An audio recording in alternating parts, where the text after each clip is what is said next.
Dragons are awesome, legendary, sexy.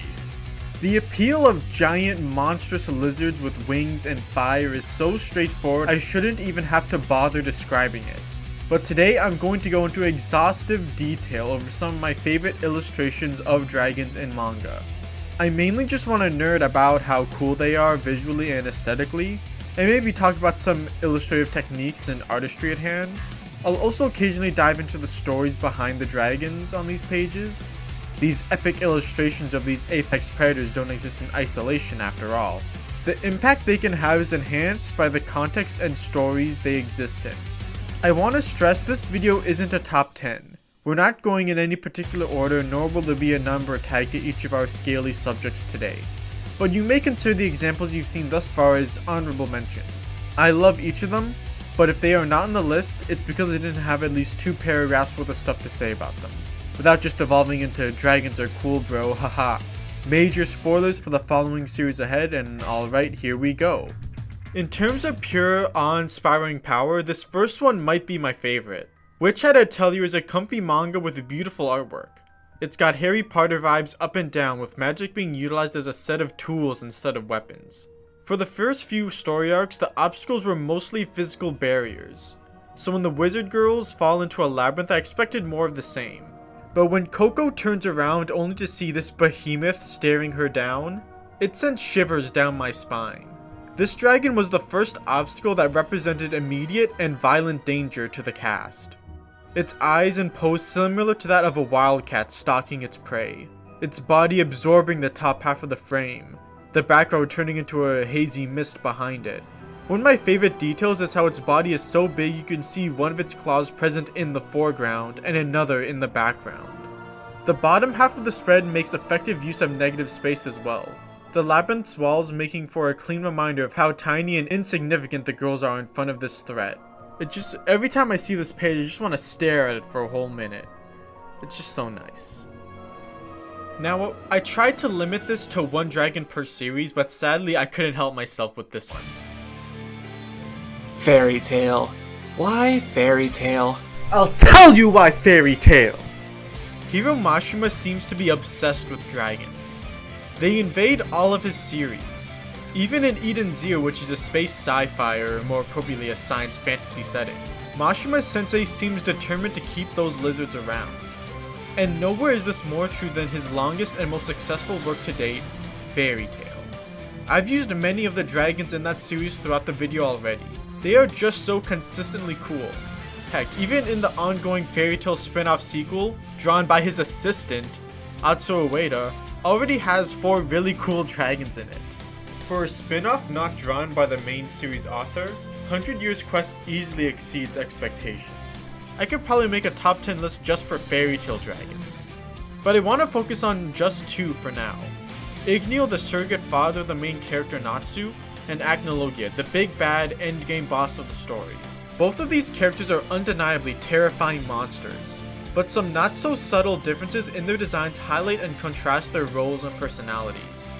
Dragons are more often than not symbols of power, built larger than life with a mystic quality, which is why I'm very pleased to see all the different takes on what these qualities can express. Let's start with Igneel.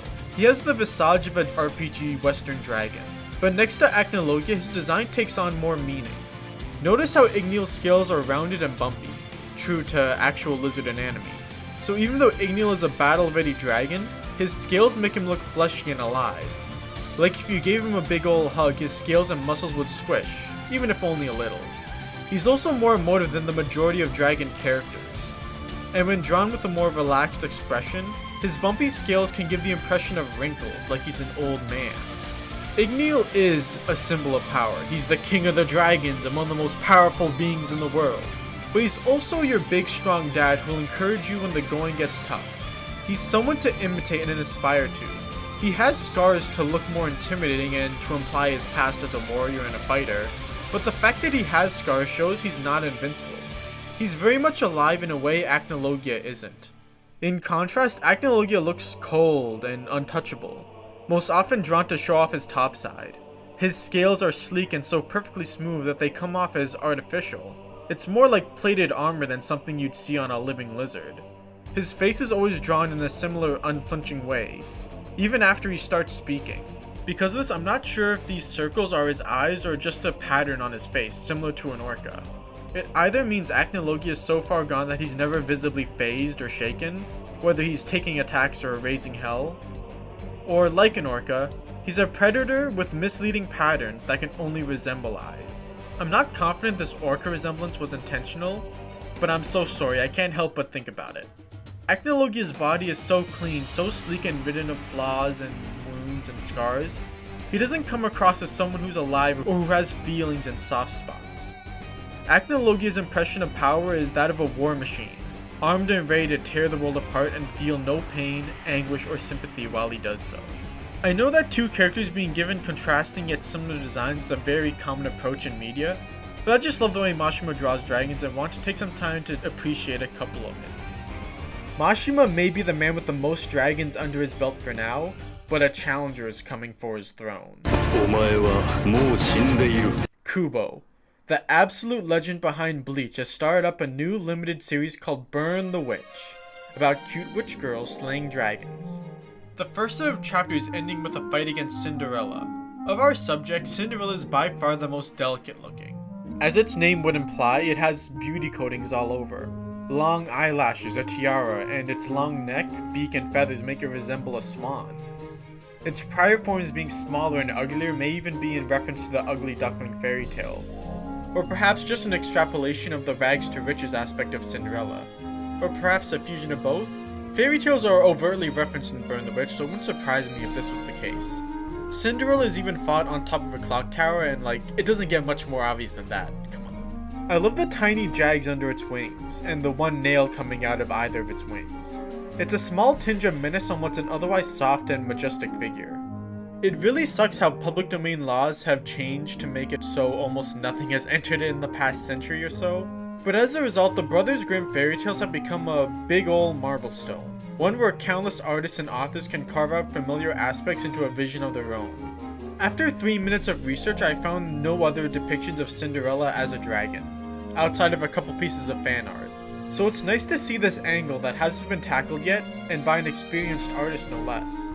What's most exciting is that Cinderella is only one of 7 legendary dragons, and with Kubo's amazing record of illustration in Bleach, I can't help but get excited for what he has in store. Can't wait for part 2. Now, would you like to see 2 handsome shoujo twink boys wrestle? If your answer is no, you're absolutely lame and boring. But what if I told you these shoujo boys were dragons? Now, these dragons differ in inspiration from our previous subjects, mainly in that they are Eastern dragons and not Western dragons. The core differences being a lack of wings, an emphasis on mysticism, and being long and snake-like. One of the core differences in these depictions of dragons is the inspirations chosen in the earlier myths. Western dragons are modeled after lizards and reptiles, while the Eastern depictions are modeled more after fish.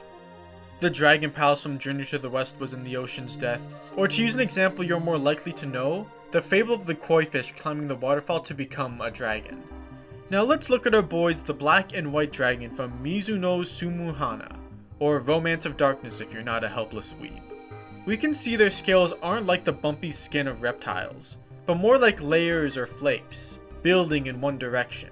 Their tails are also webbed, and their hair floats as if in water. Now it's true that floating hair is a common trope across many mythical figures, but in this case I can't help but feel it resembles Siamese fighting fish, or betta fish, with their large flowing fins swaying in the water. Water also plays an important role in the story, being a portal to a mystic space, which makes these fish-inspired designs more appropriate. Also, can we just take another second to appreciate how freaking cool dragons are? Look at this page, I love it. It just becomes so much more beautiful when you remember these are 2 shoujo twink boys in a love-hate rivalry relationship, and they are getting all tied up together. All up in each other's grill. Hashtag lovers quarrel. Next up, we have an Old Yeller type of situation, with a pretty stellar manga called The Abandoned Sacred Beasts. Now this one's going to take a little backstory to explain, so bear with me.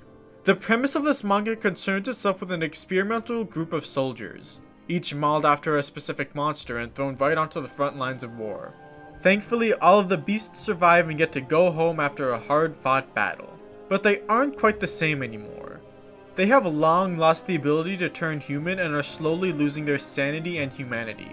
Too dangerous to be left to their own devices, their former leader takes it upon himself to put them down one at a time.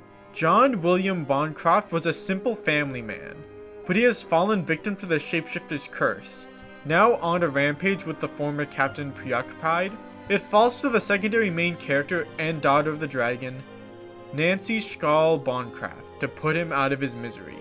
The spread where they face off in particular is what inspired me to put John in this video. I love the stark use of lighting and shadow, most likely a choice to obscure and censor the carnage, but in spite of that we still see countless bullet wounds with inkish blood spilling out of the missing chunks of flesh. The decision to obscure John's body works on two levels. We can no longer see John's face and eyes, as there is no thought or humanity left to see in them, only his giant gaping mouth reaching for his daughter's head. But it also works our imagination. On the far left of the spread, we see Schall's shocked face, and on the following pages, she shuts her eyes as she continues to fire. We can only imagine the sight of her father's mangled, inhuman body was just too much for her to bear in his final moments. We only get a good look at his face after his death, and what a peaceful face it is. And the chapter ends with Schall saying her goodbyes. Moving on, now, this next one might not technically be a dragon. He's only ever referred to as Blob, but I don't care, here we go. Blob here is an evil henchman with the ability to ignite himself on fire. The way Yamaguchi-sensei illustrates this is simple, but so effective. Leaving a bunch of white in his design is just the beginning. What really sticks out to me is the line work. It's not solid. It's drawn very thick, but it's pencily and scratchy. This gives a very hazy impression of Blob's form, but it also shows just how harsh the lighting on him is. These choices really make Blob stand out in the pages he's present in, his harsh fire consuming the space around him. But when his flames are gone, he almost looks naked. The lines become solid again and the harsh whites are gone. His strong presence is diminished and his form is clear as day. Kakugo no Susume is one of the best looking manga I've ever had the pleasure of reading, and this is just one instance of its strong visual presentation. I highly recommend. Although it still hasn't been fully translated, but we're getting there. Soon. Hopefully. Do you like One Piece? Because I like One Piece. This is Kaido, Governor General of the Beast Pirates. Or Animal Kingdom Pirates if you use the lame Viz translation. What I love most about Kaido is his jolly old face. I love his long crooked snout with countless gnawing teeth, his bulging nose, distinct eyebrows, and flowing mustache. Kaido's facial features lend themselves well in expressions both sinister and silly. I did not expect I'd still be giggling about Kaido's drunk face years after first seeing it.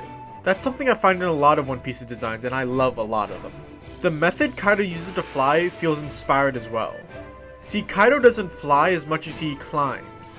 He generates clouds and uses them as footholds to move through the air. I'm not sure if this is a common thing in Eastern myth, but either way it looks awesome.